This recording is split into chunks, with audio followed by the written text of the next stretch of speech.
Um ateu contra 30 cristãos. Isso é o que a gente vai assistir hoje. O Daniel Gontijo sentou com 32 cristãos para discutir alguns pontos, alguns argumentos contra a existência de Deus. Para assistir esse vídeo, como sempre, como é de praxe, está aqui a minha IPA. Para quem cair de paraquedas aqui no canal, meu nome é Rômulo.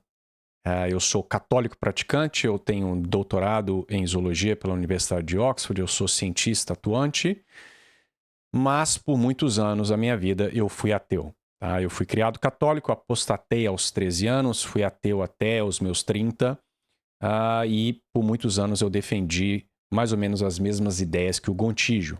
Tá? Hoje em dia eu acho todas essas ideias muito simplórias, mas será interessante ver o que outros cristãos, porque eu tenho certeza que nem todos serão católicos, vão, né, como que eles vão responder aos questionamentos do Gontijo, tá?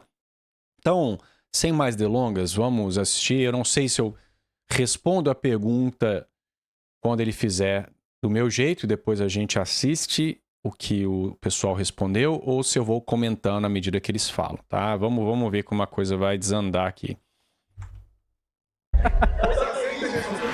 Se eu começar a flutuar... Então o formato é esse aí, né? Você bota uma pessoa no centro, tem o pessoal ao redor e eles têm um tempo para falar, tá? Esse formato ele já existe no exterior há muito tempo. Os brasileiros finalmente descobriram esse formato, estão copiando. Infelizmente, como vocês vão ver, e eu sou, né, obviamente, brasileiro, eu amo o Brasil, eu sinto falta do meu país, eu moro na Inglaterra, mas às vezes me entristece um pouco como o Brasil pega as coisas de fora e dá uma brasileirada e joga a coisa para baixo, né? Porque vocês vão entender o que eu tô falando. Isso aqui no exterior, cada um vem, um de cada vez, né? Uma coisa mais comedida, né? Aqui eu me converto, hein? Meu nome é Daniel Gontijo, sou graduado em psicologia, doutor em neurociências, fundador do Instituto Ponto Azul e ateu roxo. Tô aqui hoje cercado por 30 cristãos. É basicamente Daniel na Cova dos Leões, versão moderna, ateísta. E acho que vai ser massa. E o primeiro tema é: se Deus existisse, ele não se esconderia. É isso aí, né?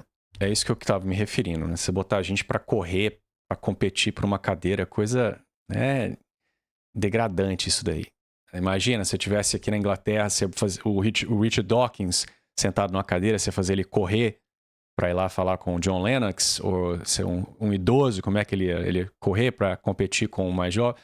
Então, a forma com que isso foi organizado, vocês vão me desculpar, né? Se respeitem mais, tá bom? Vocês aí que estão assistindo, se vocês forem convidados para uma coisa dessa, não saiam correndo para responder uma pergunta, dando um tapa no coleguinha, isso não é legal, tá? Vejam que um comentário logo de cara é que essa pergunta do Daniel, ela é carregada, né? Se Deus existisse, ele não se esconderia, tá? Então ele já está presumindo, né, já há aí uma proposição implícita que Deus se esconde. Então é uma pergunta carregada. Mas enfim, eu não vou nem discordar disso. Em certos aspectos, Deus realmente se esconde, mas veja que é uma pergunta carregada. Não, sou João Árchila, tenho 24 anos. Assim como disse Mises, eu acredito que ideias e somente ideias podem iluminar a escutação. Ciência, prazer de novo, João Árchila. A sua afirmação de se Deus existisse, ele não se esconderia. Ela, a princípio, ela já cai em uma contradição, porque você cria um argumento circular onde você diz se Deus existisse, onde você já pressupõe uma realidade que ele não existe, né? O que mudaria o ônus da prova. Mas nesse caso, né, ignorando e se tratando de métodos humanos, se você analisar essa premissa e considerar que Deus é uma supermatéria que deixa rastros que podem ser encontrados cientificamente para comprovar sua existência, ela é, né, como é uma coisa circular, ela mesma se contradiz. Por quê? Se você assumir a priori, né, o que vem antes, as definições filosóficas de Deus, a questão de transcendental, imaterial, infinito e etc e tal, então seria realmente uma questão impossível. E como é que a gente encontra Deus no final das contas? Porque Tá, foi... Se eu entendi o rapaz, o que ele quis dizer é... Ele pressupôs que o Gontijo esteja buscando por esconder e aparecer o Gontijo quer dizer que Deus se manifestaria de uma forma material ou que a ciência poderia explicar, né, mostrar que Deus existisse com métodos, né, empíricos, mas isso não foi falado, né? E o que o rapaz falou, de certa forma, é verdade, né? Você não pode demonstrar Deus de forma empírica, né? Ele está assumindo corretamente que uma grande parte dos ateus cientificistas, ao menos, ou pelo menos o seu comentador de YouTube, né? Ele deseja que você prove a Deus no laboratório. E isso é impossível, uma vez que Deus ele está além da matéria, né? Ele é o criador, ele é imaterial, ele é infinito. E isso pode ser provado, tá? De forma filosófica. Aristóteles fez isso muito antes do cristianismo, né? Que existe uma causa primeira, ela tem que ser necessária, etc. Tá? Imaterial e assim por diante, né? Tem que ter o intelecto, etc. Então é óbvio que uma causa imaterial, infinita, não pode ser demonstrada num laboratório, tá? Mas isso não foi falado pelo Gontijo, né? Tem tantos ateus por aí, Sim. tantas pessoas buscando um contato com essa divindade e ela não se apresenta, não se mostra existente para tanta gente que está aberta a ter um tipo de relação com Deus. Certo, perfeito. Mas ele se abre, muitos ateus se abrem e são tocados por Deus e se convertem, né, Gontijo? Então, esse seu ponto aí não faz muito sentido, né? Então, de novo, implícito nisso daqui está uma visão, né, do Gontijo que Deus tem que se manifestar de forma unívoca para todo mundo, em todo momento, bastando a pessoa pedir, né? Então, vamos lá, vamos ver. Assim, sobre o contato, acredito que vai muito de uma questão de contexto, principalmente linguística.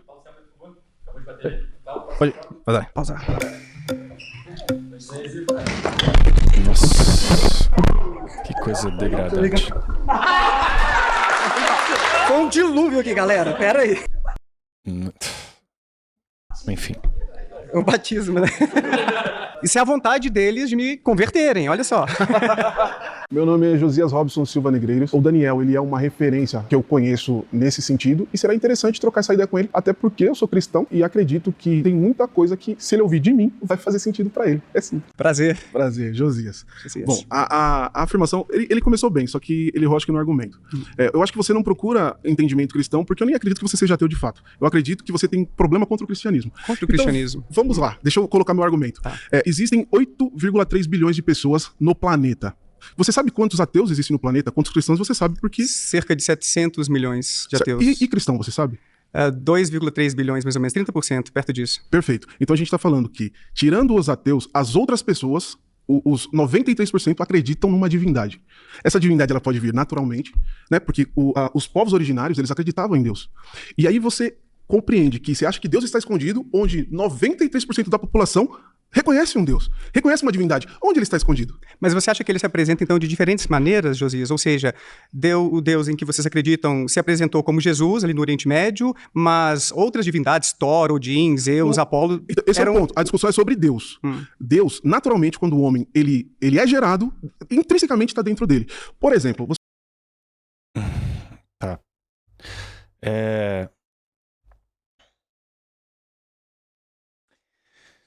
Tá, vamos lá. Nossa, isso vai ser difícil, viu? Eu acho que eu vou... Não sei se eu já falei, mas eu vou ter que partir esse vídeo em provavelmente mais de um, porque senão nós vamos ficar aqui muito tempo. Bom, o que o rapaz aí tá dizendo, né? O senhor tá dizendo é que, contrário ao que o Daniel afirma, a vasta maioria das pessoas chegou à conclusão de que existe um Deus. Então, de alguma forma, esse Deus as tocou, né? E agora, o ponto que o Daniel traz é interessante, eu concordo, né? A vasta maioria dessas pessoas, eu, por exemplo, enquanto católico, acho que a visão que elas têm de Deus é errônea. Eles acreditam em... alguns são politeístas, outros acreditam que uma pedra é Deus e assim por diante, né? Mas eu acho que o ponto aqui é que dentro do homem existe uma natural tendência, né, a compreender essa verdade sobrenatural de que existe algo além do que está aqui. Santo Agostinho, ele fala que existe no homem esse desejo por algo que não pode ser satisfeito nessa terra. Se você desse tudo possível, todos os prazeres carnais possíveis, todo o dinheiro possível para um indivíduo, ele ainda assim sentiria um vazio. E a gente vê isso claramente, esses bilionários aí que não se dão por satisfeito de ter bilhões, de terem todos os prazeres possíveis com um estalar de dedos, eles não conseguem se conter e tentam afetar a política de outros países, vão fazendo coisas maquiavélicas e assim por diante, e nunca param quieto, não se dão por satisfeitos, querem sempre mais e mais e nunca parecem estar satisfeitos. Santo Agostinho fala que é exatamente isso, de certa forma, prova que o homem não foi criado para essa vida, que existe um buraco que não pode ser preenchido por absolutamente nada material, tá? Então é óbvio que isso não é uma prova no sentido que o cientificista deseja, mas é uma indicação de que o homem ele tem essa necessidade que não pode ser satisfeita aqui, tá? E aqueles que se convertem ao catolicismo, eles vão perceber que esse buraco existencial, eu, por exemplo, vivi uma vida de prazeres, eu não era um bilionário, eu não era um Bill Gates, mas eu vivia, eu estudei nas melhores universidades do mundo, eu fui... Eu era bem sucedido com mulheres, bebia, drogas, festas, fiz de tudo que era possível e aquilo nunca me satisfez. Eu sempre buscava cada vez mais, porque esses prazeres, eles são distrações, tá? Então, essa tendência do homem de perceber que existe algo a mais, além do fato de que a própria natureza, a própria criação, ela reflete Deus.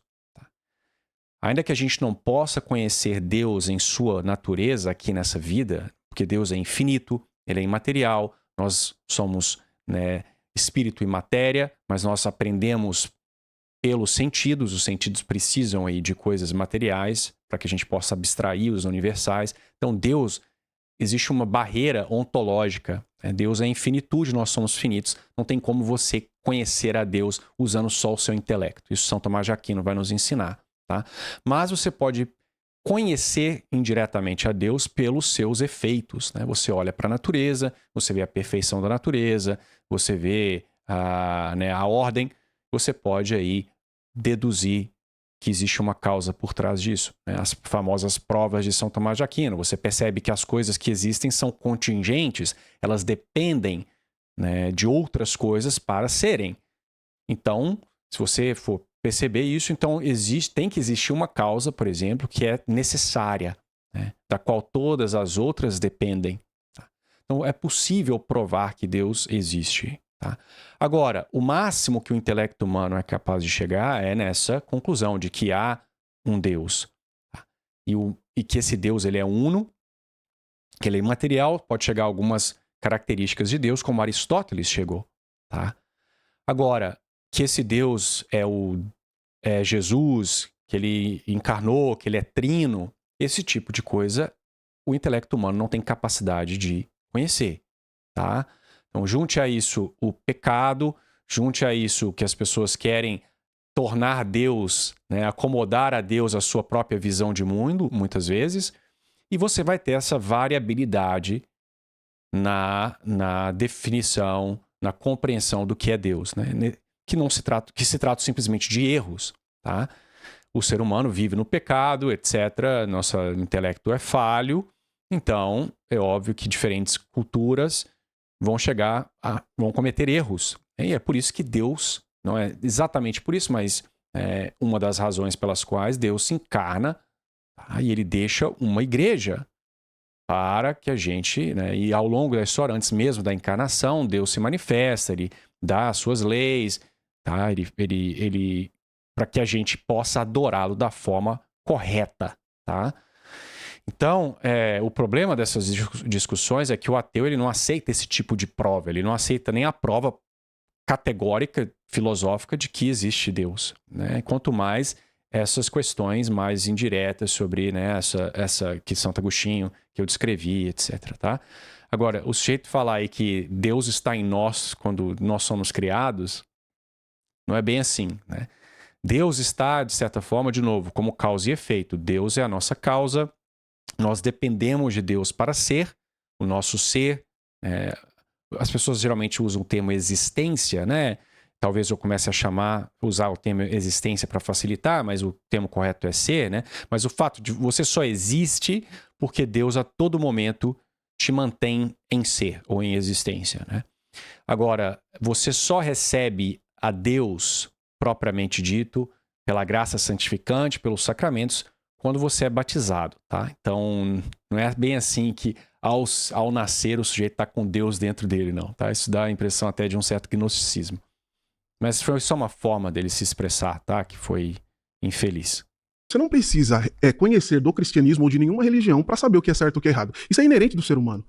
Quando eu falo para você que o argumento de um ateu, de ser ateu, propriamente ele cai porque a população mundial reconhece que existe uma divindade, reconhece que existe um Deus. Ele pode estar escondido para você porque você não quer ir para ele, mas ele não está escondido. Ele foi revelado e está revelado. Mas a maioria da população não acredita no Deus cristão. Então, o seu problema é com o cristianismo, não é contra Deus. Então você não é ateu. O seu problema está sendo contra o cristianismo. O Deus do cristianismo é o Deus dos deuses. É o Deus onipotente, onipresente, onisciente. Mas aí você incorre na falácia... Já deu. Tá, então, de novo, né? Deus, de certa forma, se esconde no sentido de que ele tem uma barreira ontológica. Você não pode conhecer a Deus imediatamente, tá? Na sua natureza. Isso só na visão beatífica. Mas Deus se revela pela natureza criada, né? E Deus se revela na própria revelação. Deus se fez homem. Ele encarnou. Quer revelação maior do que essa? Ele habitou entre nós. Et homo factum, carum factum est, et habitabit in nobis. E o verbo se fez carne e habitou entre nós. Et verbum carum factum est, et habitabit in nobis. Então, que revelação maior do que essa você quer, Gontijo? Tá? Agora, se existe um livro de química e algumas pessoas são burras demais para compreender o livro, ou se um professor ensina e outros não, e o fulaninho lá estava distraído e não aprendeu, então quer dizer que a química que está sendo ensinada não existe. Ela não é verdadeira. Não é bem assim que a coisa funciona. Tá? Esperar que todas as pessoas tenham um bom coração, sejam dispostas a seguir a verdadeira religião, a aprender, a abandonar o seu orgulho. Né? Não, nós somos seres caídos. Tá? O que o Danilo realmente queria é que Deus aparecesse lá na casa dele, de barba branca, falasse: Danilão, ou Daniel, foi mal. Daniel, aqui ó, eu existo, tá? Joia. Tá? Então é mais uma vez o ateu impondo o que ele quer que Deus seja em Deus. Tá? E Deus, ele mesmo diz na Bíblia, né? Ele se fecha para os orgulhosos, mas ele se manifesta para os humildes. Se você tiver a humildade e quiser conhecer a Deus verdadeiramente, ele vai se abrir para você. Tá? É necessário que a gente corra atrás de Deus, porque o céu, né, ainda que seja gratuito, de certa forma, Deus quer um amor genuíno. Ele não quer se impor. Né? E se Deus, em sua infinita bondade, se ele fosse se revelar como se revela lá no céu, você ia ficar tão deslumbrado com o amor dele que até o Hitler, ou que quer que seja o sujeito que você acha que é o mais horrível do mundo, ele ia ficar deslumbrado com a beleza divina e não conseguiria mais não amar a Deus. Só que aí não haveria o aspecto da liberdade do homem, né? A escolha do amor. Tá? E Deus prefere que você voluntariamente o ame. Tá? Porque o amor ele tem que ser recíproco. Tá? Mas enfim. Valeu, Josias. Valeu, cara. Acertei. Meu nome é Matheus, tenho 21 anos, sou professor de filosofia. Estou aqui para o debate, pois acredito que a existência de Deus é absolutamente plausível e muito provável. Prazer. Olá, Daniel. Beleza? Prazer estar aqui conversando contigo. Prazer. O argumento é, se Deus existe, ele apareceria. Eu acredito que existe um erro lógico já aí. Porque o fato de Deus existir não incorre logicamente que ele tem que aparecer. Então, A, não logo B exatamente, sabe? E argumentando primeiramente um lado mais externo. Por exemplo, a gente tem o deísmo. E no deísmo a gente tem uma concepção de Deus, onde só não tem um Deus que intervém, só não tem um Deus que aparece. Sim. Ou, por exemplo, a gente voltando um pouco para Aristóteles, mais por exemplo. plausível do que o Deus cristão. Peraí, O deísta. antes disso. Então... Aí já começa o cinismozinho do Daniel Gontijo, né? Eu prefiro o ateu que é mais direto no seu ódio do que o ateu que dá sorriso, fala manso, mas dá cutucada cínica, tá? E o Gontijo é mestre nisso. Mas enfim, o rapaz aí tá certo, né? Quem diz que Deus tem que se revelar da forma que você quer que ele se revele, Gontijo? É o que eu falei. É o sujeito querendo exigir o que ele acha que Deus deveria fazer em Deus. É o que Darwin faz na Origem das Espécies o tempo inteiro. E a gente falou aqui, se eu fosse Deus, eu não teria feito dessa forma. Logo, Deus não existe. É isso, basicamente, o que o Gontijo pensa, tá? Quando a gente está olhando para esse Deus deísta, por exemplo, o Deus de Aristóteles é um motor imóvel. Ele só é acessado por uma intenção intelectual. Ele não aparece, né? Ele não toca a gente, ele não tem se aparecer. Ou as ideias de Platão também, falando muito grosseiramente, ou o Uno de Plotino. Então você pode postular um primeiro princípio imóvel, você pode postular, ou pelo menos você indo um pouco na linha do Kant, mesmo que você não fale que você possa conhecer a Deus, que seria talvez até um aparecer, você tem que pelo menos pensar Deus. Porque você tem que pensar alguma coisa, não dá pra nada vir do nada, a partir do nada. Mas, Matheus, a gente está discutindo especificamente sobre o Deus cristão. Sim, que tem a propriedade, por exemplo, de ser perfeitamente amoroso, perfeitamente bom. O John Schellenberg, que desenvolveu esse argumento do ocultamento divino, ele argumenta que, sendo sumamente bom, amoroso, ele tem uma abertura para se relacionar com sua criação, com seus filhos, que somos nós. Então, tantas pessoas buscam. Eu já busquei, cara. Eu já passei por uma situação de aperto na vida, fui à igreja, já era ateu. Estava no início do meu ateísmo, há uns 20 anos, mas busquei e não tive nenhum tipo de resposta. O Leandro Carnal, que é ateu também, ele estava no seminário orando a Deus, tentando se comunicar, e ele falou que acabou caindo numa secura espiritual porque se percebia conversando consigo mesmo. Então existem muitas pessoas que têm uma abertura para ter essa relação com esse ser sumamente bom, amoroso, como se fosse um pai para nós, e não encontra esse tipo de resposta. Eu acho que o problema está principalmente nisso. Bom, eu não sou psicólogo, mas eu acho que está aqui a resposta, né? Então, o Gontijo, o Karnal, são ateus recalcados. São pessoas que estão feridas. Agora veja como é a coisa, né?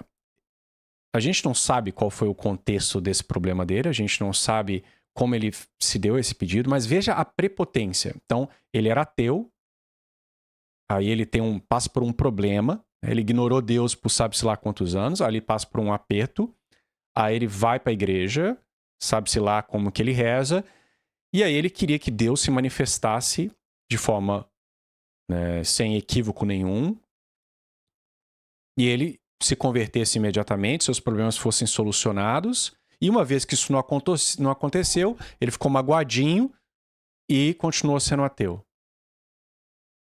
O outro lá teve aridez espiritual, achou que estava conversando consigo mesmo, apostatou e pronto.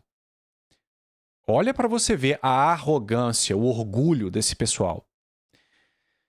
Se você lê os santos, quantos santos não tiveram períodos de profunda aridez espiritual?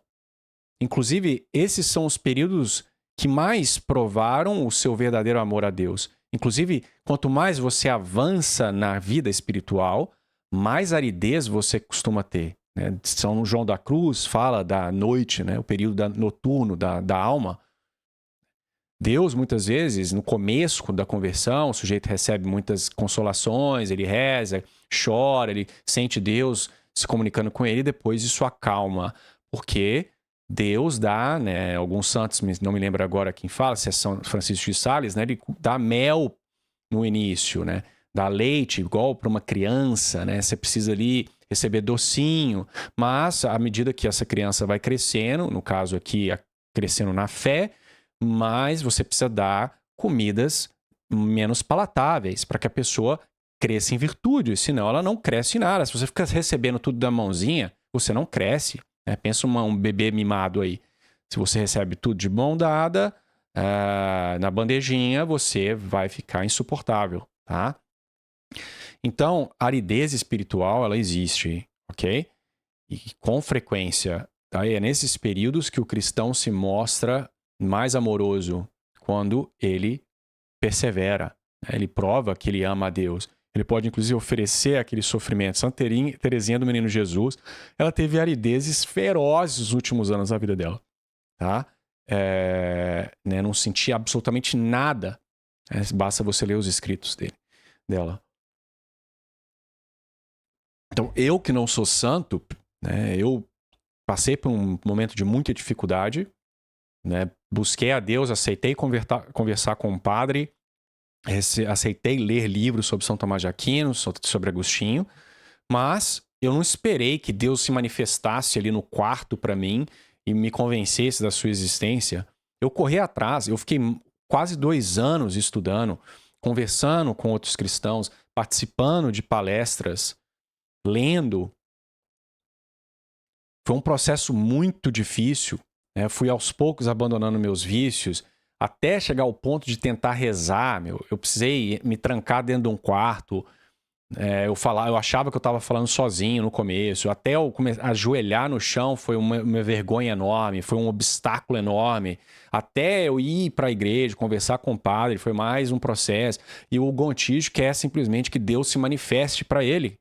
Porque agora, olha que criança ingrata e petulante, né?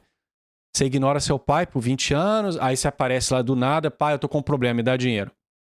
Aí seu pai fala, não, pera lá, não é bem assim. Aí você fica pé da vida e vai embora? Então tá explicado aí o ateísmo dele, né? É ateísmo mimado.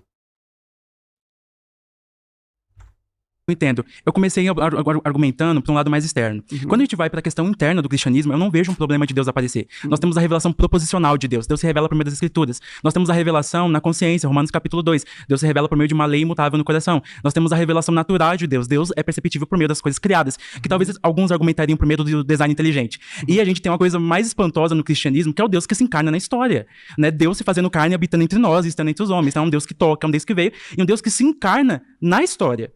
Se Jesus histórico, eu não estou entrando nessa questão. Mas você tem um Deus relacional. Agora, nessa questão subjetiva, se Deus pode ser acessado simplesmente pelo intelecto, se Deus é acessado talvez por um meio de graça, isso aí eu argumento subjetivamente, né? Eu sigo muito a linha de Pascal. Eu acredito que você pode ir até um local com seu intelecto, mas eu acredito que, em última instância, é Deus que vem pela sua graça e faz isso se abrir na gente. E por que... Sim, é Deus... Mas o que é necessário de nós é a verdadeira humildade. Deus, ele rejeita os orgulhosos. É igual eu falei, para mim, vencer o orgulho, aquela oração, até ela ficar sincera, né, dobrar o meu joelho, foi um processo dificílimo. Quantos livros que o Gontijo leu? Eu imagino que ele não leu Aristóteles, ele não leu São Tomás, ele não leu Agostinho, senão ele não faria uma pergunta idiota dessa. Né? Agostinho, 340, 60 depois de Cristo, já estava discutindo o ocultamento divino. Lê as confissões. Então, ele leu confissão. Que esforço que o Gontijo fez para converter? Né? Nós não sabemos, não me parece, pela descrição que ele teve, muito, né? E aí, se você se esvazia desse amor próprio, desse orgulho, Deus vem a você. Deus está sempre lá, Ele está sempre te chamando, mas a sua arrogância, o seu orgulho te impedem de ver e de escutar. Tá? Ele não faz todos nós termos essa percepção inequívoca de sua existência. Para mim, esse é o ponto. Será que ele favorece alguns e não favorece outros? Porque imagine só pessoas que nascem em outros países que não têm uma cultura... Sim, ele favorece uns mais do que os outros, Gontijo. É difícil aceitar, né? Mas sim, aqueles humildes de coração que se prostam, que estão dispostos a amar, ele vai ser favorecido. Ele vai receber mais graças. Mas Deus está à disposição de todos. Mas é necessário que você faça a sua parte.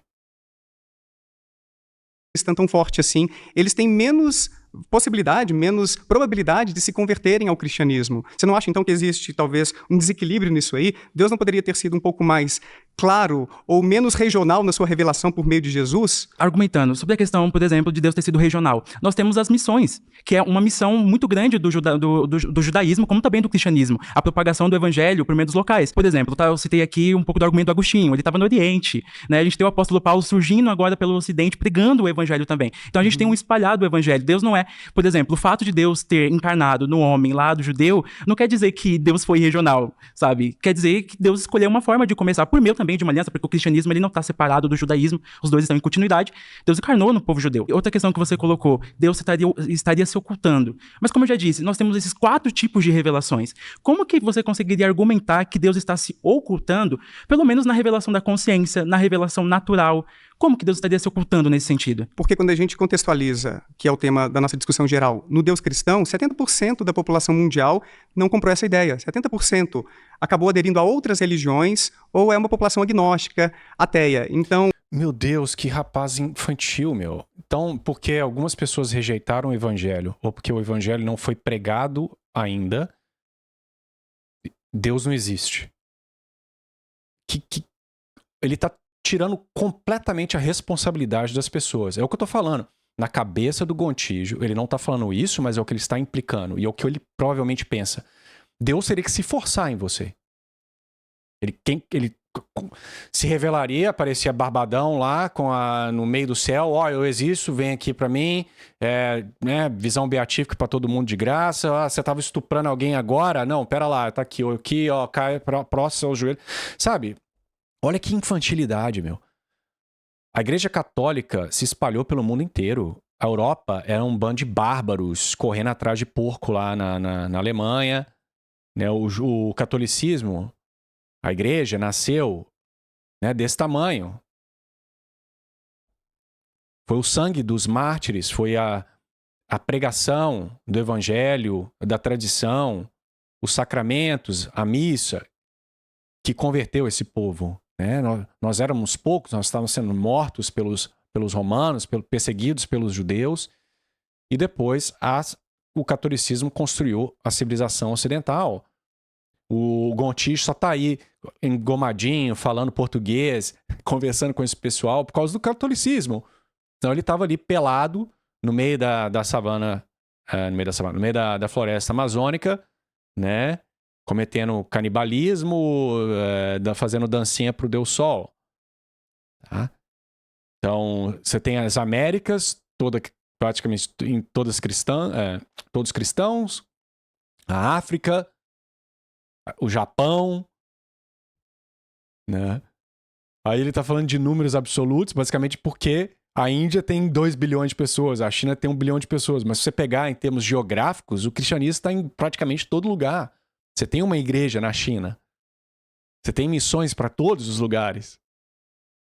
Então, olha que conversinha furada, meu. Que conversinha furada.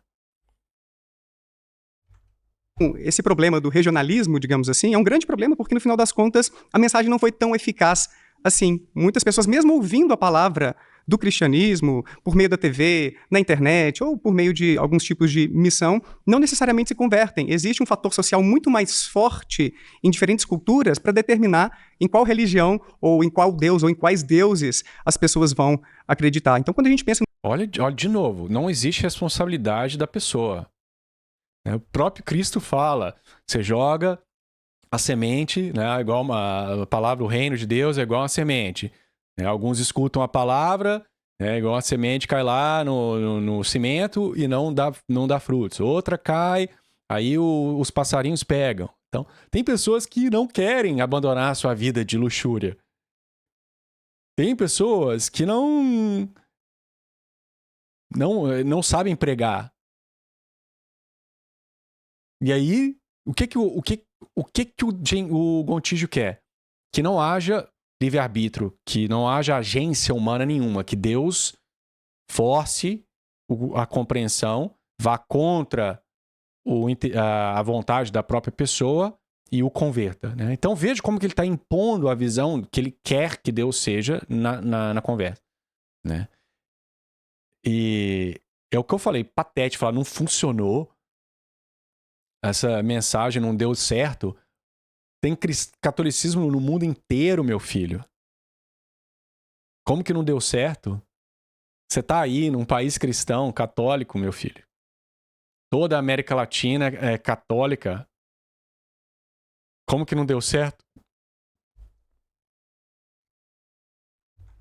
Um Deus sumamente bom, que teria essa abertura para se relacionar com a gente, como se fôssemos seus filhos, querendo esse tipo de contato, uma proteção, num momento de aperto, então, uma palavra, um conforto, a gente não encontra. De novo, um momento de aperto. Ele tá magoado, esse menino. Ele não recebeu a respostinha que ele queria, da forma com que ele queria, ficou magoadinho, virou ateu e agora fica aí atacando a igreja católica, como sempre fez no seu canal. Aí ele tá com essa carinha de bonzinho, mas se você for no canal dele, você vai ver que ele tem uma missão de atacar o cristianismo, tá? Então, tá aí a explicação. Tá magoado o menino. A não ser, talvez, as pessoas cristãs que interpretam à sua maneira esse tipo de relação em algumas circunstâncias. Então, esse é o problema. A gente está aberto para poder se relacionar, para poder conhecer. Mas como o caso do Leandro Carnal ilustra, o meu próprio caso também, eu fui cristão até os 15 anos, cara. Eu fui católico. Mas eu não tive nenhum tipo de evidência minimamente razoável de que eu estava conversando com alguém, com um ser pessoal, todo-poderoso, sumamente bom, onisciente, que poderia se relacionar comigo. Eu tenho uma pergunta, então. Então, você acredita que se Deus quisesse realmente se revelar, a gente teria, de certa forma, um mundo cristão? Porque Deus teria sido mais efetivo?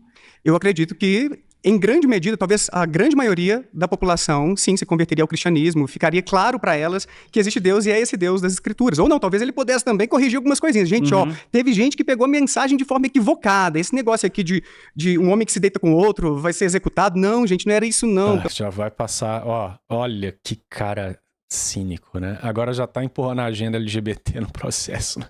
Ai, ai. Pelo amor de Deus. Então talvez ele até consertasse algumas coisas ali, mas a gente vai chegar nesse tópico depois. Tá bom, mas aí nessa questão, e Deus não estaria...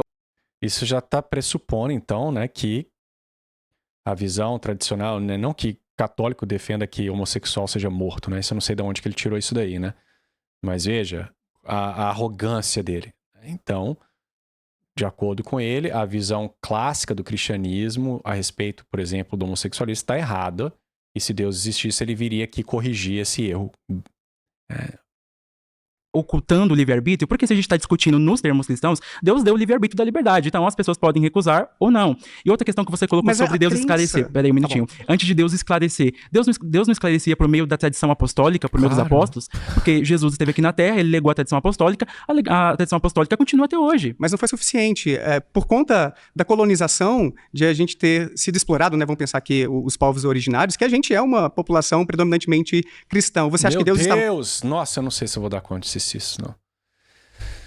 Então, o pessoal no Brasil é católico porque foi explorado, né? Você tem índio, missa, não houve imposição, você teve conversões verdadeiras, você teve aquela pintura maravilhosa lá, né, retratando a primeira missa lá no Brasil, conversões, né, os astecas estavam jogando gente de cima lá da pirâmide, cortando gente viva, comendo o coração dos caras, né? Houve um pedido das próprias tribos locais para que os espanhóis os ajudassem a tirar os astecas de lá. Houve uma conversão em massa totalmente pacífica por causa da aparição de Nossa Senhora em Guadalupe, mas de acordo com o inteligente Gontijo, tudo se deu por causa de imposição, né, à força, tá?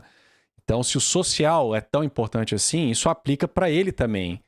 Se você for criado por ateus, você vai ter, obviamente, uma maior tendência a ser ateu. Isso é óbvio, ninguém está negando que a sua criação importa nas suas crenças. Isso não, de forma alguma, implica, afeta a veracidade de uma crença ou não. Tá? A verdade, ela é independente de como eu vou ser criado, Gontijo. Tá? É óbvio que o social tem influência no que você acredita, mas você pode estar acreditando em coisas erradas, meu filho. Mas eu imagino que ele deve ser um relativista moral, relativista... geral, né? Então, mas que coisa frustrante, meu. Que coisa frustrante. por trás disso, da escravidão, de várias coisas horríveis que aconteceram por conta do colonialismo. Não sei se você acha que fazia parte dos planos dele isso. Quero dizer assim que a gente tem outros motivos para entender porque o cristianismo é a religião mais popular hoje em dia. Eu não vejo que é uma revelação de Deus para nós. Eu vejo que houve uma vantagem em termos daquela religião que estava ali, no nosso caso, né, entre os portugueses que colonizaram o Brasil e, consequentemente, a gente, em maioria, é cristã. Se fosse em outro país, na Turquia, por exemplo, a gente estaria discutindo a existência do Deus muçulmano, do Islã. Ou então, se fosse na Índia, a gente estaria discutindo a existência das divindades, das milhares, talvez, de divindades hindus. Então, eu acho que a mensagem não foi assim tão eficaz, e quando a gente se coloca para se comunicar, não é o que a gente espera que deveria acontecer caso Deus, sendo sumamente bom, onisciente, sabendo que a gente quer essa mensagem. É o que você acha, né, Gontijo? A gente quer uma relação íntima, aconteceria. As coisas não acontecem, sabe? Então, para mim, isso não é compatível com a existência desse Deus amoroso que está aberto para se comunicar com a gente. Ele se faria presente de uma maneira mais inequívoca para a população mundial. Sim. Quando você fala sobre a questão do colonialismo, claro, com certeza, absolutamente, Deus não é a favor da escravidão. E eu também não sou a favor da escravidão. Eu nem vou entrar nessa discussão de escravidão, porque isso aí foi uma armadilhinha que ele tentou colocar ali, né? Mas, de maneira bem geral, a escravidão, como punição, ela já foi defendida no passado, tá? Não que a escravidão seja intrinsecamente boa, mas como algo punitivo, né? Em questão de guerra, isso já foi né, aceito, ok? Da mesma forma que se tiver muitas pessoas no Brasil, eu diria até os anti-escravidão, eles seriam a favor de pegar os prisioneiros lá, os estupradores, os assassinos, fazer eles trabalharem dentro da prisão. Né? Você não quer que ele fique lá só comendo e dormindo. Você gostaria que ele fizesse alguma coisa pela comunidade, né? Que ele ajudou a destruir. Tá? Então, mas enfim, essa discussão da escravidão, o tema escravidão, ele é equívoco e causa só confusão. Que coisa mais ridícula. Cuidado, gente. Eu topo a democracia, só que tem que ser algo combinado, entendeu? Sou Samuel Olli, tenho 31 anos, sou modelo fotográfico. Eu estou aqui por um propósito, porque além de acreditar na existência de Deus, eu sei que Ele habita em mim. Como é que você chama? Prazer. Samuel Olli. Prazer. Cara, eu acho muito simples. Deus, ele não se esconde. Eu acho que Deus, ele tá na natureza, Deus, ele tá em mim, Deus, ele tá até em você que não acredita em Deus. O fato da gente estar respirando aqui hoje, o fato da gente estar conversando, pensar, tem um criador atrás disso tudo. Então a mesma coisa que eu falasse pra você, cara, o criador desse relógio não existe, porque eu não tô vendo ele, mas tá aqui a prova. O ser humano é a maior prova da existência de Deus. Não adianta eu pegar aqui argumento científico, falar coisas bonitas, mas aqui eu tô vendo pra você, eu tô vendo você, a criação de Deus. Mas eu poderia dizer que a gente... Tá, é óbvio que isso parece meio bobo, né? Eu tenho certeza que muita gente deve ter ridicularizado esse rapaz, mas ele está simplesmente apelando para o senso comum, tá? Se você observar o funcionamento do corpo humano, vai ser aquele argumento meio Paley, né? Se um relógio precisa de um relojoeiro, então um corpo humano que é infinitamente mais complexo, ainda que eu não concorde com essa terminologia, mas usando em termos de números de partes e com intricadas essas partes são, esse corpo ele é muito mais complexo do que um relógio. Então você achar que o relógio necessita de uma causa e achar que o corpo humano não necessita de uma, ou melhor, que a causa é o acaso, né? Então, a princípio, né, a natureza ela convida você a buscar o transcendente, tá?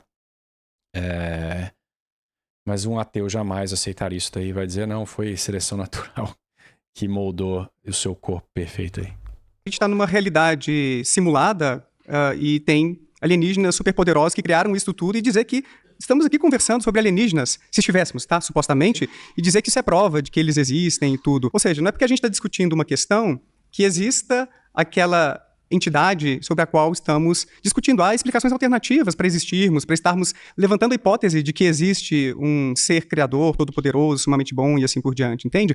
E outra coisa, a gente encontra... Não, porque os alienígenas, eles seriam criaturas contingentes e ainda que fosse possível, não é, que alienígenas pudessem criar alguma coisa, porque o ato da criação ele tem que ser de nada.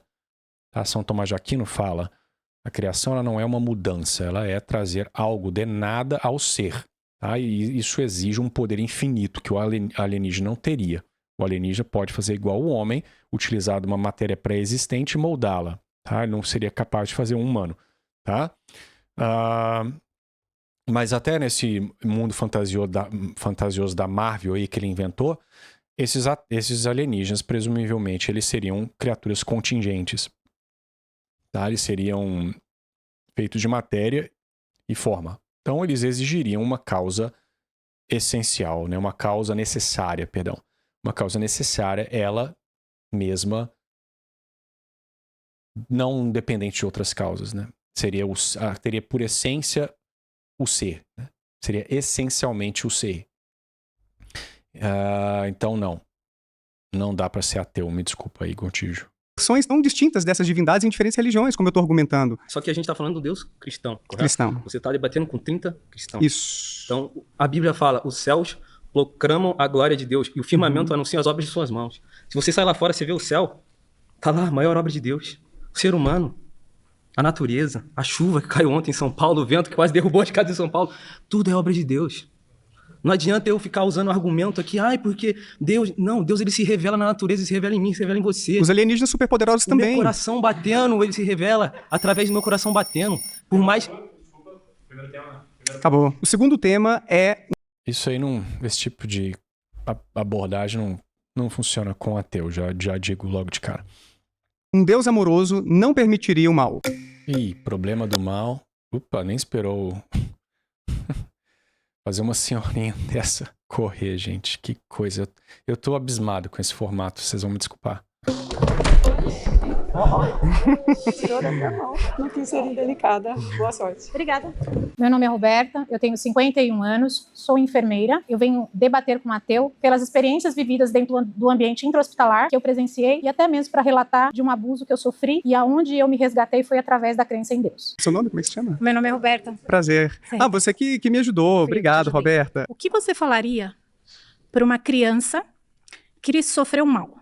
Que sofreu um abuso. Nossa, uma criança que sofreu abuso, eu tentaria, se fosse meu filho, minha filha, por exemplo... Uma criança. Sim, eu tentaria protegê-la de todo modo, tentaria ensiná-la que existem pessoas que fazem maldades por aí, levaria ela a um bom psicólogo para poder fazer um acompanhamento e, obviamente, chamaria a polícia para a pessoa que fez essa atrocidade. Eu tenho para te falar que, assim, como você disse, se um Deus é amoroso, ele não permite o mal. Você está falando com uma mulher de 51 anos que sofreu um abuso, com 11 anos de idade. Nossa, muito. Que entende hoje muita coisa que acontece, você acha que assim, o porquê foi comigo, o porquê o mal existe. E eu tenho uma coisa para te dizer. Eu procurei terapia, eu procurei ajuda, mas tem ferida que é na alma. E foi em Deus que eu encontrei. Então, eu poderia estar falando aqui, historicamente, outras coisas, mas eu estou te falando do meu testemunho. Sim. E eu consegui, através de Deus, a sobreviver. Eu vou te falar, Daniel, não é fácil. Principalmente... quando eu estou trabalhando, eu me deparo com uma criança, mais uma vez vítima de abuso. Eu trabalho como enfermeira e eu já vi as desesperanças nos olhares de várias pessoas, de familiares. Pessoas que não sobreviveram. E eu falo que, assim, eu sobrevivi. E a hora que eu achei que eu estava escondida e que ninguém me via, ele me viu. Então, ele não permite o mal. São as pessoas que fazem o mal. É difícil, é desafiador. É muita coragem para estar aqui falando para você. Com certeza. Eu acredito que eu só sinto tô aqui por ele, eu vivo por ele. E eu creio que ele, assim, determina todas as coisas. Eu agradeço pela oportunidade, pelo testemunho que eu estou te dando. Sim. E eu sei que milhares de pessoas podem ter desistido de viver. Sim. Eu cheguei a quase tirar minha vida, por não ter perspectiva. Mas foi nele que me resgatou. Eu sinto Entende? muito pelo que você... Eu tenho certeza que os ateus que assistiram isso e o pessoal dos comentários, isso aí é apelo à emoção, é uma falácia de apelo à emoção, não sei o que das contas. Mas veja que o Gontijo fez uma falácia de apelo à emoção alguns minutos atrás, né? Quando ele fala, eu tentei buscar Deus, não fui ouvido, estava num período difícil, tá? Então, por que o testemunho dele é válido e o, por exemplo, dessa senhora não é válido? Ela pediu e clamou, foi curada da sua ferida profunda aí na alma. Ele não foi. Por que o testemunho dele é mais válido? A gente sabe quão sincero foi esse pedido dele? Nós não estamos dentro do Gontijo. Ele realmente se humilhou Então, esse que é o problema dessa subjetividade aí. É o que eu falei, o Gontijo quer que qualquer um que clame Jesus, né? Senhor, Senhor, seja salvo.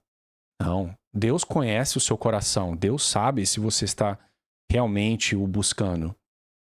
Então, eu tenho certeza absoluta que o Gontijo não procurou Deus verdadeiramente. Se ele tivesse procurado, como essa senhora procurou, ele teria encontrado.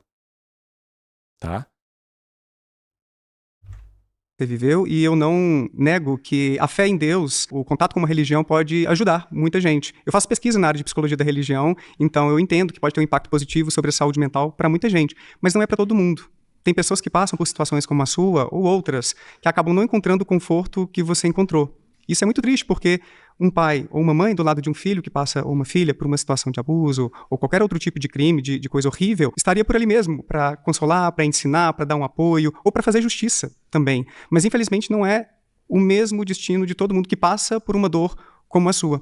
Infelizmente, muitas pessoas acabam continuando desamparadas e até colocando fim à própria vida, não encontrando na religião a solução que ainda bem você encontrou. Mas eu entendo o seu ponto, e é um ponto forte, no sentido de ser útil, de ser importante para muita gente a espiritualidade, a fé em Deus. Eu não nego isso, tá? E é difícil para você explicar isso daí, né? É óbvio que agora, como foi um testemunho pessoal, ele não pode, ele tem que maneirar no cinismo dele, né? Mas eu tenho certeza que ele acha que essa senhora aí tá iludida, que isso aí é uma historinha, uma muleta, né? Você escuta isso o tempo inteiro, a religião é uma muleta. Quem me dera fosse uma muleta. Ser cristão é muito mais difícil, muito mais sofrido em muitos aspectos, né, do que a minha vida de ateu lá que eu tinha durante aqueles 17 anos, tá? Fazer o que você quiser, sem preocupar com o inferno, sem preocupar com absolutamente nada, tirando a minha saúde, talvez, né, para durar mais aqui, fazer mais besteira, é muito mais fácil do que viver uma vida de virtude, tá? E se humilhar e se abster das coisas que você gosta, né? Enfim, então essa ideia de muleta é uma mentira, tá?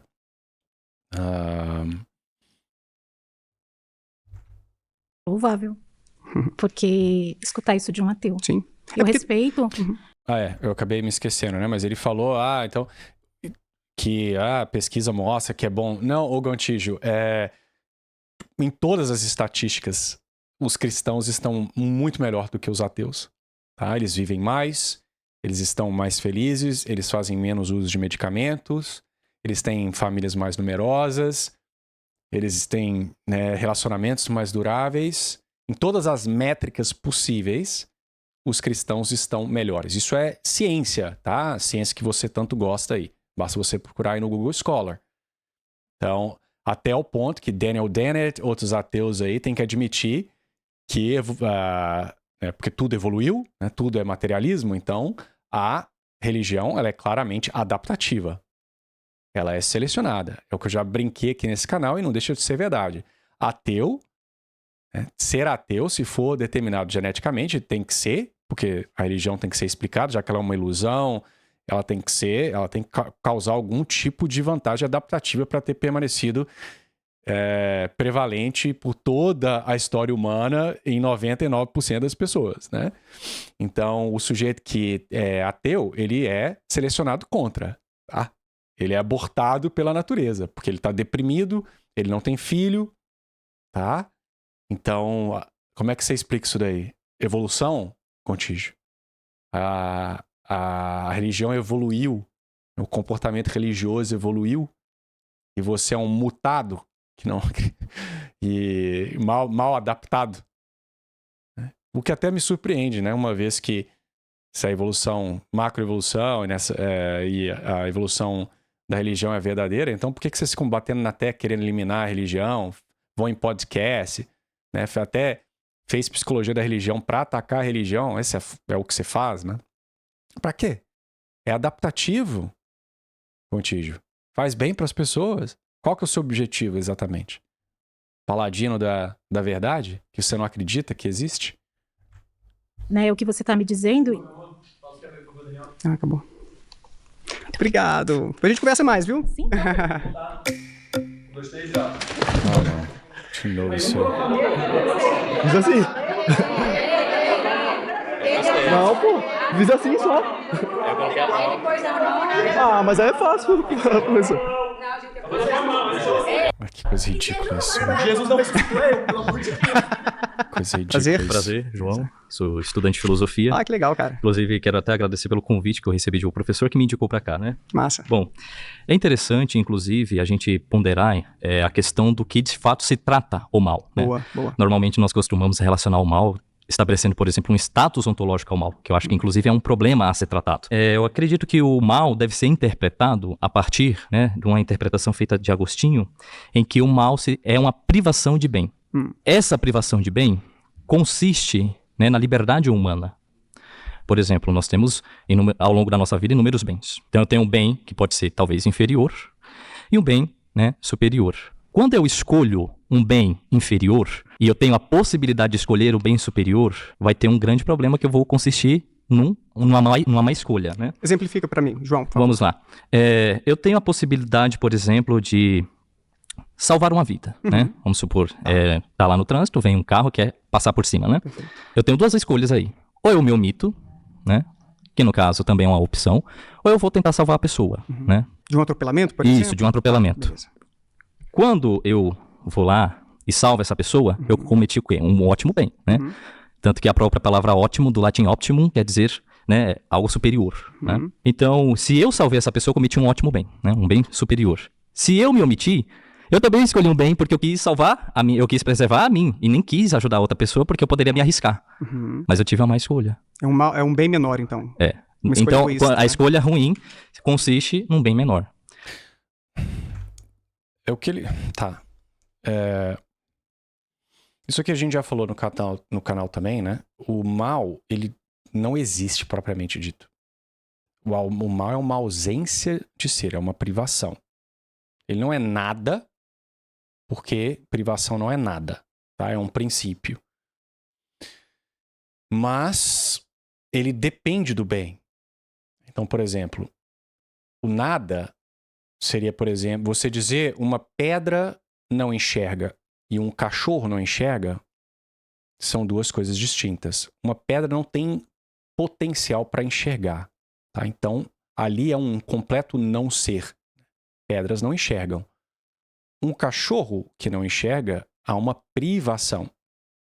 Ele naturalmente, a sua tendência é enxergar. É parte da sua natureza de cão enxergar.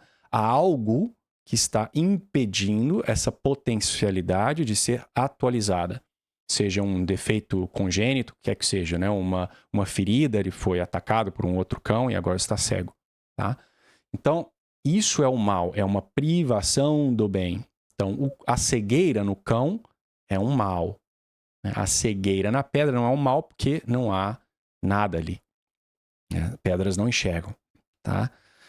Então, esse é um mal natural, por assim dizer. Uma criança que nasce com um câncer de medula, isso é um mal. Há uma privação. Algo no corpo daquela criança deveria estar funcionando de uma forma, por alguma privação, não o faz. Tá? Agora, existe o mal moral, que é o que ele está se referindo aí. Tá? E como o mal não existe, isso é algo difícil às vezes a gente compreender, uma pessoa ela não pode buscar o mal. Não tem como você buscar uma privação. Tá? Toda pessoa está buscando algum tipo de bem. O sujeito que comete atrocidades aí, ele está buscando algum tipo de realidade, que seja um prazer. Né? Então, sei lá, o psicopata, ele está matando várias pessoas, ele está buscando que seja o bem dessa sensação de alegria que ele sente ao atirar. Tá? Então ele está buscando algum bem. É impossível ele buscar o mal por si mesmo, porque o mal por si mesmo não é. Tá? É isso que o rapaz está se referindo. Ok? Então, nesse caso, você evitar ajudar alguém, sei lá, o exemplo do carro não foi o melhor, né? Mas, sei lá, tem um assalto acontecendo, você tem a opção de, sei lá, se sacrificar por alguém ou se arriscar a sua vida para salvar alguém que está para ser né, morto ou o que é que seja, ou você foge, né? Então, o você fugir ainda que seja um ato de covardia, a pessoa, ela não está buscando o mal, ela está buscando a preservação da sua vida, que é um bem. Só que neste caso, a virtude da coragem exige, né, que ela busque esse bem maior, né, que é salvar a vida de outra, é exercer essa virtude, né, ajudar, tá? Mas também a coisa tem que ser proporcional. Se você não tem menor condição de ajudar, os dois vão morrer no processo, seria imprudente, tá, você ajudar a pessoa, porque os dois iam se ferrar e seriam dois corpos além de um só, tá? Então, quando é prudente ajudar, você, como agente moral, tem essa obrigação de fazê-lo, tá? Mas, enfim. E onde está Deus aí? Deus está na totalidade das coisas. Todas as coisas foram feitas por bem, né? Tanto que isso está explícito na própria narrativa do Gênesis, né? Deus fez todas as coisas e todas as coisas foram boas. Só que nós temos a questão da liberdade, né? Tudo que é bom, tá? O ser é bom. É por isso que o demônio odeia a si mesmo, porque ele enxerga em si o ser. Ele é. Se ele pudesse, ele deixaria de ser, porque o ser dele depende de Deus. Tá? Então, a natureza angélica do demônio é boa, porque ela vem de Deus. É a ação do demônio e a ação do homem, né, o mal moral cometido, que o torna mal, tá? Não a natureza.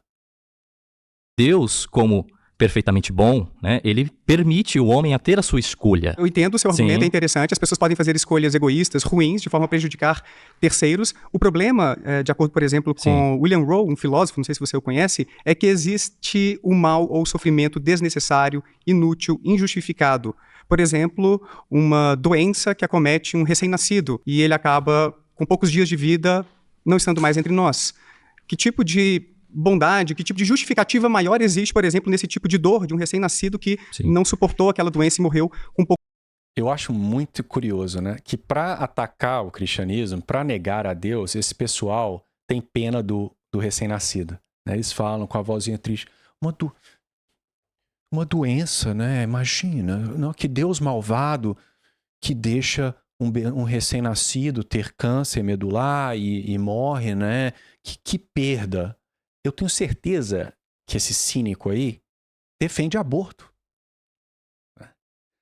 A morte dolorosa, porque vocês já viram o procedimento de aborto, se não, vai procurar agora. Você aí que defende aborto e está aqui para encher o saco nesse vídeo, que terão vários, vai estudar como é feito o procedimento de aborto. Aqui na Inglaterra, pode se abortar até 6 meses. Estão querendo passar até o nascimento. Tem lugares nos Estados Unidos que é até o nascimento. Tá? Mas mesmo no comum aí de algumas semanas, a criancinha está lá, já sente dor, e você basicamente pica ela dentro do útero, tá? Pedacinho por pedacinho, vai puxando os pedaços da criança. Aí esse cínico aí defende, fala que é uma escolha da mulher. Agora, para criticar o cristianismo, ele morre de dó do recém-nascido, né? Que hipocrisia desse povo. Me dá um nojo. Nojo. Né? Então, a resposta é que esse mal inútil aí que o seu pesquisador falou, ele não é inútil. Deus tira um bem de todo o mal. Primeiro, que se essa criança, em um mundo ideal em que o catolicismo é aplicado, porque pessoas como você não existem, se converteram e vivem uma boa vida, os pais dessa criança a batizarão. Então, essa criancinha, o sofrimento que ela terá aqui será minúsculo comparado com a eternidade que ela passará no céu, na visão beatífica. Ela receberá muito mais do que a maioria de nós tem esperança de conseguir, que é uma passagem direta para o céu. Uma criança batizada que morre antes da idade da razão, ela irá diretamente para o céu. A maioria de nós terá que viver nesse vale de lágrimas por 75, 80 anos, né, vivenciar todo tipo de problema, de tentação e, quem sabe, pegar uma vaguinha lá no purgatório, senão cair para o inferno. Tá? Então, um pai ateu, quando uma criança tem câncer com a idade de, 3 meses e falece, esse pai, ele fica ferrado. Porque ele não tem nada. Essa criança virou pó, vai ser enterrada, vai virar comida de minhoca, bactéria, vai ser decomposta e acabou. O católico acredita que aquela criança, tendo sido limpa do pecado original pelo batismo, entrará na visão beatífica. Então ele mandou um filho para o céu, que é tudo que um pai quer. Tá? E o sofrimento que aquela criança passa, ainda que ela não consiga, obviamente, raciocinar sobre o porquê ela sofre, né? E como eu disse, o prêmio dela é a entrada no céu. O sofrimento alheio, ele traz no homem a virtude. Ele convida a virtude. Quantas pessoas que geralmente são mesquinhas, simplórias, egoístas, quando está ali no ônibus, aí vem um cadeirante, a pessoa não é impelida por esse sentimento de compaixão, por causa da fragilidade daquele indivíduo, e se dispõe a fazer um ato de caridade, às vezes até, né, sendo inconveniente para si próprio, né, acaba se atrasando por serviço. Então, o ponto é que, muitas vezes, o sofrimento, no caso de uma pessoa pensante, né, com a razão já, né, no seu estado pleno, vai servir para um crescimento dela mesma. Mas quando a criança ainda não atingiu a idade da razão, muitas vezes esse sofrimento Deus utiliza para o próximo. Tá? Então, meu primo, por exemplo, ele tem uma criança com uma doença severa, tá? Que tem tinha mais de 100 ataques epilépticos por dia. Tá? E essa criança o fez um indivíduo muito melhor. Antes ele era um indivíduo que vivia uma vida de bonança, droga, mulher, gandaia. Essa criança, por causa do excesso de cuidado que ela exige, tornou o meu primo uma pessoa muito mais amorosa, muito mais menos egoísta, né? O fez aproximar de Deus recentemente. Rezem por ele, inclusive. Peço a todos que rezem pelo meu primo. Tá? E você observa isso a todo lugar. Tá? O sofrimento, ele une as pessoas, ele traz a virtude e Deus vai tirando esse bem, tá? Desses problemas aí naturais, essas desordens, ok? Poucos dias. Existe também vários tipos de dor ou de sofrimento no reino animal. Imagine um cervo que acaba ficando preso durante um incêndio florestal e fica por 10, 12 horas agonizando de dor até morrer. Então você encontra muito sofrimento que não se justifica quando a gente pensa nessa ideia de um Deus... Oh, coitadinho do cervo, né? Então, no mundo colorido lá do Gentili, né? Deus ia ficar lá, né? Impedindo o cervinho de cair dentro do rio, não ia ter afogamento. Deus ia ficar constantemente manipulando o mundo para que seja um mundo de perfeição. Ô Gentili, ô Gontijo, o paraíso era mais ou menos isso, né? Apesar de que predação, ela faz parte. Animais não contemplam o seu próprio sofrimento. Eles sofrem ali, né? Sentem dor, mas eles não ficam matutando sobre o sofrimento, porque eles não são racionais, tá? Mas você, que é ateu, né, e acredita em um gradualismo de consciência e de intelecto, né, você não percebe essa distinção. Tá? Mas isso aí é apelo à emoção, falácia. Benevolente, todo-poderoso, que poderia evitar esses tipos de sofrimento desnecessários, até mesmo desastres naturais que não envolvem também o livre-arbítrio ou escolhas que as pessoas acabam fazendo que não são tão boas assim. Sim, eu acredito que essa objeção, né, ela deveria ter uma distinção entre aprovação e permissão, né? Uma coisa é algo ser aprovado e outra coisa é ter essa permissão, né? Porque, por exemplo, quando há aprovação, há de fato um consentimento, né? Só que, na verdade, o que acontece, né, que é inclusive a pergunta que eu queria fazer, né, para você, se o mundo sem mal exigisse um mundo sem liberdade, você preferiria viver num universo de autônomos éticos, onde ninguém erra, mas ninguém ama de verdade? E se não, por que culpa de Deus por permitir o preço da liberdade? Desculpa, posso terminar você terminar a sua frase, mas cara, eu tinha levantado. Valeu, meu caro. A gente fala mais depois. Beleza. Isso aí. Nem espero o cara responder, meu. Estranho esse formato, viu?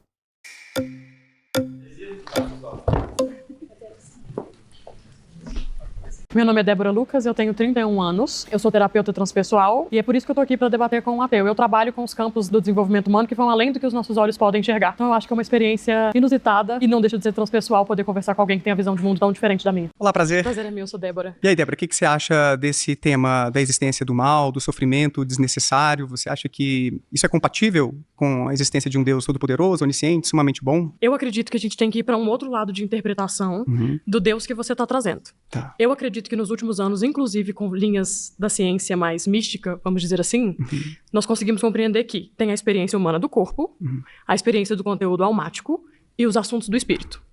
Quando nós justificamos, por exemplo, algo que é muito sofrido como um bebê nascer com uma doença e desencarnar em pouquíssimo tempo, se nós não tivermos uma base de interpretação até das escrituras, e eu sei que alguns dos meus colegas podem até discordar de mim, do que é... Ela falou desencarnar. E todas as interpretações de cada experiência pessoal com Cristo, né? Além de qualquer religião. Se eu não considerar um campo prévio de informações, inclusive da família que está recebendo esse ser, a gente acaba caindo no loop sem sentido. Faz sentido? Então, ok, então já deu pra ver. Essa mulher é espírita, né? Então, 30 cristãos, mas nós temos um espírita aí no meio, que não é cristão.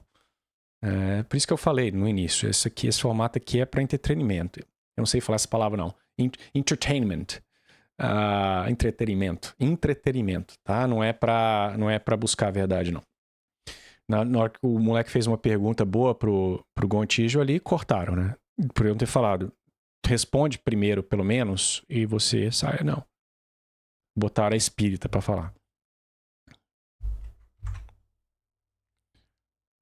No sentido de a gente não ter uma resposta que dê sentido àquele sofrimento, a gente fica, por quê? Parece injusto que isso tenha acontecido logo comigo, com a minha família. Seria Também. essa busca de uma resposta e... E também da falta de humildade de achar que assuntos tão profundos vão ser descobertos e perceptíveis para consciências como nós ainda temos hoje na Terra. Nós temos que ter uma limitação intelectual para entender essas grandes questões morais. Não racional como acaba sendo trazido nos campos da nossa discussão. Por exemplo, quando você traz que você não encontrou Deus até os 15, eu sugeriria, e é com muito respeito mesmo para qualquer pessoa, que inclusive é o que eu faço com os meus 31, que eu precisei e tive poucas dessas experiências místicas que talvez você esteja procurando.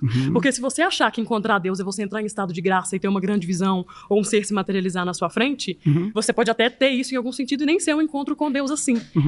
A percepção do que é o campo do divino, em qualquer religião, em qualquer perspectiva que não exclui a história do Cristo e a história de qualquer outra posição regional ou não, também vai trazer um pouco mais de conforto para o tempo e espaço que nós estamos vivendo de desenvolvimento da consciência humana. Quando Cristo... E vou abrir espaço, percebi que você tem alguma coisa para dizer. Quando Cristo veio aqui, no meu ponto de vista, e começou esse trabalho de ascensão da nossa consciência de novo, já que quando ele chegou encarnado... Tá, ela não é cristã, né?